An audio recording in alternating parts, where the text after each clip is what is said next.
everybody, and welcome to the Aquarium of the Pacific. My name is Karina, and I'm part of our education team here. And this here is Erin. She's part of our mammal team, and she'll be able to tell us all about these amazing animals. But in the meantime, while we're waiting for some other of our mammologist team members to come on in, we're actually going to be able to see a feeding session for these southern sea otters here. So if you'd like to learn a little bit more about them, and of course see that feeding, then go ahead and follow the sound of my voice all the way down to the middle of our Northern Pacific Gallery.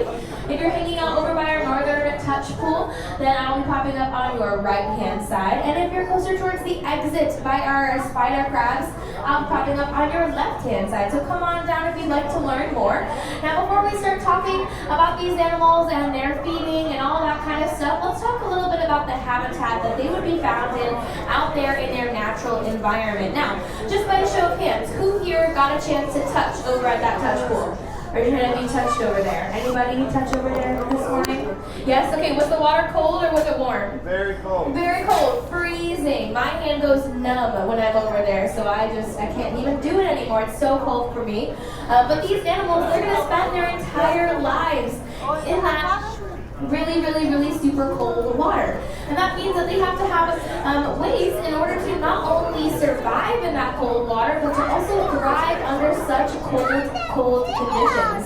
And there's a couple different ways that they do that. And maybe, Erin, you could tell us a little bit more about their feeding, about one way that helps them to stay nice and warm. Yes, absolutely. So you guys are definitely watching one of the main ways that sea otters stay warm right now, which is just by eating a lot of food. Sea otters have what we call a metabolic furnace. You might notice they look a little different than other marine mammals. Other marine mammals like our seals and sea lions, cetaceans like dolphins have that really thick layer of blubber or fat to keep them warm. Sea otters don't have that. So instead they have this metabolic furnace. Sea otters will actually eat about 20 to 30% of their body weight every single day. So for comparison, a human is only eating about 3 to 5% of our body weight every day. So in here we have 4 of our lovely southern sea otters, one of which is Chloe, who's with a beautiful white head in there. And she is a full-grown female southern sea otter. So she weighs about 50 pounds. In order for her to stay warm, we are feeding her 10 to 15 pounds of food every single day. So because they eat so much, they have actually become really critical parts of those ecosystems, right? Yeah, they absolutely have. Now, they are what we call a keystone species. Now, I'm going to walk you through this analogy a little bit here. If you are imagining an archway made out of rocks, so imagine it right in your head, all of these rocks making up an archway. At the very middle of that arch, there's one stone, the keystone, that's holding that entire archway up. And if you were to take that stone out and remove it from its environment, then the entire archway would crumble, right? And that's exactly what these otters are to the kelp forest environment. Now, kelp forests are what we have right here off our coast, where the water is super cold, like we mentioned earlier. And the reason they're so important is, like Erin said, they eat so much food, and their food can cause some damage to the kelp forest itself. So another hand-raising question, another poll. Who here has seen a sea urchin before? Anybody seen a sea urchin? Okay, so you probably know them. Those are those little round, spiky balls with the spines all throughout. Those are a little bit hard to eat for most animals, but these otters here are really good at eating so many of them. And that's important because urchins love to eat the kelp. And if there's too many urchins, then there's an imbalance in that kelp forest ecosystem. And instead of calling it a kelp forest, it is now an urchin barren, where it's no longer able to support so many animals that call that area home. So these otters here are able to crack into the shells of those sea urchins and eat away. And that is really helpful for the kelp forest. It helps to keep everything nice and healthy. Now, I know that these otters here are some of the only ones to use tools. What is that exactly like? Yeah, so sea otters are part of the mustelid family. They are related to ferrets, weasels, wolverines, badgers, all animals that are very intelligent, and sea otters are no exception to that. They are incredibly intelligent animals. And they have learned that they can carry rocks around with them to use as tools. There are not that many animals out in the animal kingdom that use tools, but sea otters are one of them, and they'll carry rocks around in a modified pocket that they have underneath their arm. Right now you are watching our sea otters forage for their food. You might even notice them grabbing it off the bottom of our zip here, kind of pushing it under their armpit. That's them putting it into their modified pocket that they can carry their food around in. And so because not only do they eat a lot, but they're far more efficient. If you guys imagine those sea urchins like we already talked about, you have to get through all those really sharp spines to get to the food on the inside. So there's a lot of species that are not able able to help control that urchin population, whereas sea otters can actually get so many urchins in their lifetime that their bones and their teeth will start to turn purple.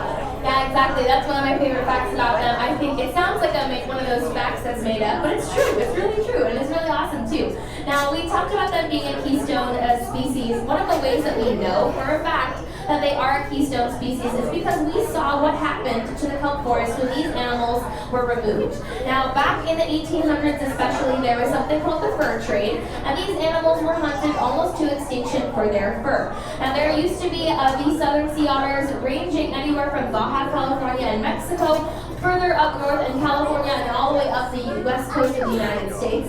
But after that fur trade, and during that fur trade, there was a really small population left of the southern sea otters. It actually was discovered that there was only a small population of about 30 to 50 individuals left, which is nothing for a population, right? So that fur trade, one of the reasons that it occurred is because their fur is incredibly dense. It's so very thick.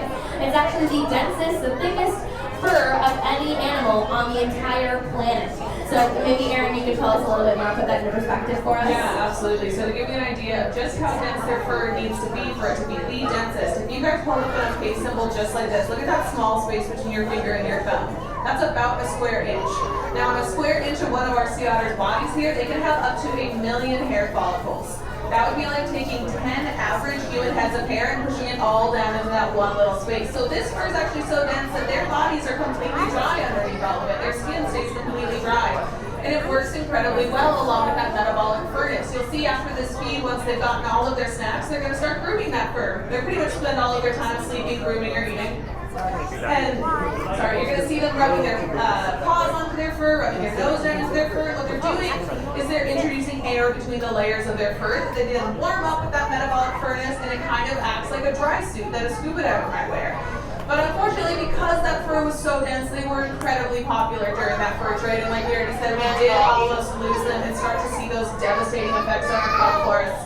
But luckily, there's been a lot of work put into helping this population grow again. There's been some legislation passed, like the Fur Seal Treaty of 1911, which is some of the first environmental legislation ever passed that helped protect our sea otters. We also have the Marine Mammal Protection Act that makes it illegal to do anything to disrupt the natural behaviors of our marine mammals, which can keep them from doing things like breeding or nursing or foraging.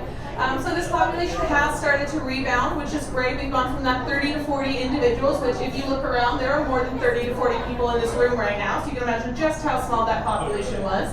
We've gone from that very small population to a little over 3,000 now. But we're going to get the opportunity to help out with that population growing, right? Yeah, we are. Now, we are partnering with Monterey Bay Aquarium's Sea Otter Surrogacy Program, which they started up there in Monterey Bay. And what happens was these otters were unfortunately getting stranded. The otter pups specifically were getting stranded away from their mothers at a really young age. And these otters, they need about 6 to 8 months with their mothers in order to learn all the necessary skills that you need to learn in order to be a successful otter out there in the ocean. So like Aaron was saying, they're spending a lot of their time grooming and feeding and foraging and all of that stuff, all of those behaviors, it all has to be taught, right? Just as us as humans, when we pop out, we don't come out knowing everything, right? We look onto others for all of that guidance, and otters are absolutely no exception. So Monterey Bay saw that there were so many otters being stranded. They saw there was a population that is and still is in desperate need of our help. And so they started initially actually trying to raise these otters themselves, like a human to otter connection type thing. But they found that not to be quite successful, right? We can't really dive the way a sea otter dives. We don't really eat raw shellfish, you know, the way that an otter does. And so no one better to teach an otter to be an otter than an adult otter themselves. So maybe Aaron, you could tell us about the way that these otters play into that sea otter surrogacy program? Yeah, absolutely. When Monterey realized that it was going to be far more efficient to have these otters raised by a female otter, how they would have been out in the wild, we started using what we would describe as non-releasable otters, meaning otters that have been deemed non-releasable by U.S. Fish and Wildlife, just meaning that they are unlikely to thrive out in that wild environment, so they will be ambassadors for their species under human care for the rest of their lives. We realized that we could have those animals be those surrogate moms. So Chloe in here is one of our surrogate moms. So when those pups are brought under human care, instead of having them raised by that person, which again, we're not very good at, and also they start to learn that people can be a source of food and safety, which is not what we want for a wild animal. We want them to see people and go the other way. So for the surrogacy program, that pup will be paired with one of our surrogate moms. You can see Chloe all the way in the corner over there. She is an incredible surrogate mom. When those pups come to our aquarium, she will live with them for about 6 to 8 months, and she will teach them everything their mom would have taught them.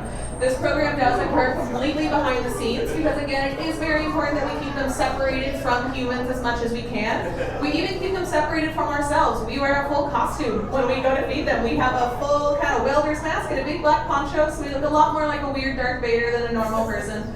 And we throw their food in and we walk away and watch through cameras so that we've hopefully created the closest approximation to how that pup would have been raised out in the wild as possible, pretty much learning exclusively from that adult female otter. We are very lucky to have the adult females we do. They are incredible mothers. We've been able to raise multiple pups now. And we are so excited to be working with Monterey. We are the second facility in the entire country to participate. So we have about doubled the size of that program. And Monterey's had a lot of success. They've seen about 75% of the otters that they have raised and released thrive out in that wild environment. Some of them even growing all the way to adulthood and having their very own pups. And they teach their very own pup everything that they learned from their surrogate mom, and that pup is able to remain a wild otter, which is really exciting. But I do want to thank you guys. The aquarium is a nonprofit. If you guys didn't care about our animals as much as we do, we would not be able to do any of these programs behind the scenes that we are so passionate about, including our sea otter surrogacy program, our white abalone project, our sunflower star project. All of that is because you guys have come to visit us today, so we do really appreciate it. But we're going to be hanging out for a few more minutes. If anyone has any questions, feel free to raise your hand or come on down. But if not, have a great rest of your day here at the Aquarium Pacific. Happy holidays. Aw, that made me so happy.